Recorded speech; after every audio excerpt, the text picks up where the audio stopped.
And that, I think, was his first win on the Honda there. He's absolutely made up, and it was a very well-deserved win. Right, here we go. Watch the lights is the cry. Let's see if we can get a bit further into the race this time. But let's see if we can get to the end of the race. It's only 4 laps, guys. Come on, you can do this. Okay, the lights go out and we're away. Now, Creasy made the start last time, and he's going to do exactly the same this time as he gets away. Tyler Donovan also away very strongly indeed. I think, is it Tyler going to go down the inside? I think Morgan will get the swoop around the outside. Oh, in fact, Tyler's going to be lucky to hang on to that second. He is indeed hang on to that second, because going around the outside of him there was the pole position man of Kieran Smith, I think. No, maybe that was Smith dropping back a little bit further. Can you see who that was, mate? No, I was looking further down the order there, in all honesty. I was looking at, I believe it was row number 3. There, James Fern and Connor Swire. So both of them got a little bit of fresh air underneath the front wheel, but James Fern got it under control. Connor Swire got swallowed up a little bit by the row behind. But that is Morgan Creasy in second position as it stands at the moment there. It looks as though Tyler Donovan could well be at the head of the field as they go around McLean's and up towards Coppice for the first time of 4, of course. So a 4-lap race for these guys. But Creasy is right there now in second position, as we said, as they make their way around Coppice onto the back straight. And hopefully we'll get some second times come through. In fact, Darryl Dance is once again credited with the lead as they come around Coppice and onto the back straight. In towards the Foggy S's very shortly. But of course, from a distance there, it's hard to tell the colours apart. And of course, there's not a whole lot of colour on that Suzuki, as Kieran Smith carries the speed. Whoa. And he's going to take Morgan Creasy there. Is he there? 3 abreast. No, Darryl Dance there.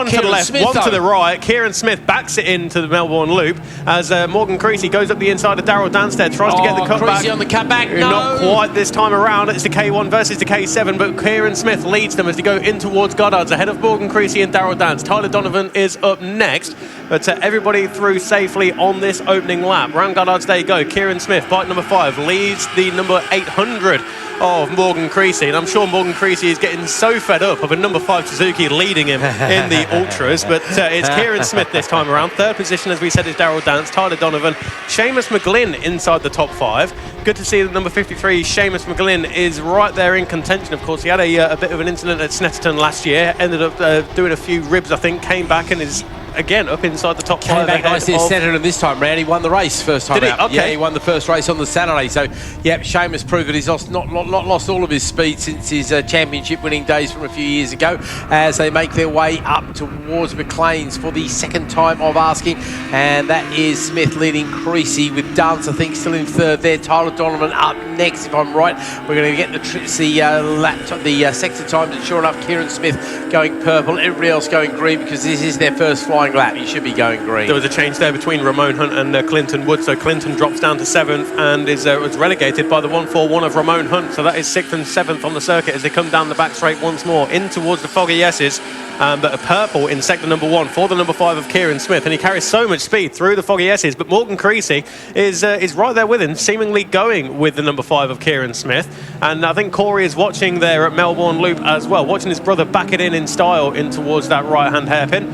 Morgan Creasy not close enough to mount the challenge there, so around about 3/4 of a second as he go in towards Goddard's. Tyler Donovan looking to the inside on Darryl Dance. Darryl Dance outbreaks himself, runs one on at Goddard's, and Tyler Donovan, that's probably thank you very much indeed. Easiest third place he's taken in his career. Absolutely. Well, the other interesting thing about that battle, of course, that's a championship battle between those two, of course, because Dance is leading Donovan in the championship at the moment by about 30 points. So Darryl will be ruining that mistake, that's for sure, because he's just handed a few points to his championship rival. Behind the field are starting to spread out. Having a quick look, you've got a lap record there of a 35.522, because that will be a new lap record. Whoever goes fastest in the Ultras. In the Extremes, the lap record we're looking for is Ben Galloway's 39.286, and the leader of the Extremes at the moment is Darren Corkett, and he's into the 39.5s. So he's got a few tenths of a second to find, but he's not very far away. Just changing the subject at the other end of the order there, I was looking at the number 55 machine of Daniel Horsfall, and Keith, I'm wondering if you could tell me what a Yamaha FZR 4/900 is. I'm guessing it's a Yamaha 400 with a 900 engine squeezed into it somehow. I'm trying to think which 900 engine it could be. It could be a Tracer. Could be a Tracer. Would a Fireblade 900 be eligible? Well, yeah, why not at the end of the day, but I would have thought the power to weight on that. Is it an Ultra or an Extreme? That is Extreme. Okay, well, I'm guessing we'll have to go and try and find that one. Yeah, I'm curious to what engine you could squeeze. Obviously, the FZR 400 was a 4-cylinder machine. It's a very small one, so maybe it's a Tracer 900, but I wouldn't have thought that would have had the herbs. But hey, you never know. Anyway, let's go back to the race, and it is Kieran Smith comfortably leading Morgan Creasy. Now, Tyler Donovan looking pretty safe in that third place. We're going to get the last lap flag this time round, just watching everybody through the Melbourne Loop. Doesn't seem to be any great challenges going on at the moment as we watch them go over, and quite yeah, see the last flag is going out. Yep. Yes, it is indeed. And again, Smith with a 35.497 sets another lap record. The lap record we haven't seen go yet is in the Extreme Machines. 39.5 is the best. No, they're into the 40s. Darren Corkett at 39.5. Yep, that's the best one we've seen so far, and you need to be sub 39.2. So not quite quick enough at the moment to take away that lap record, which is a bit of a surprise. Chad Hashmi still out there running around, dropping 3 places on that particular lap, 14th in the Ultras. He'll be beating himself up, but it is the first time back we've seen him. I think he may have got some points at Brands Hatch. He keeps buying and selling bikes, but it's what he does for a living anyway, so kind of expect it. But yeah, Chad, one of the guys who's been around the paddock for a long time, good mates with Daryl Dance. People like that, I think, as we see Daryl Skins making his comeback there, struggling at the back, obviously trying to get his confidence back in the game there. And you were mentioning somebody, we were chatting to somebody there. No, he's not racing in the Extremes. Your mate, guy who used to race with your dad. Oh, Christian Slater. He was in the Retro Thousands. In Retro Thousands, yes. He's running. Okay, because I knew it was 1,000. I was wondering if it was Retro or Ultra. Well, obviously, most of them are eligible for both, of course, aren't they? Yeah, I think he's just doing the one class this weekend. Okay, fair enough. He's having a bit of a comeback there. Oh, look at Kieran James Smith. Fern. Sorry, James Fern. That's the battle for 6th place, I believe. They're not quite making a move through on Clinton Wood.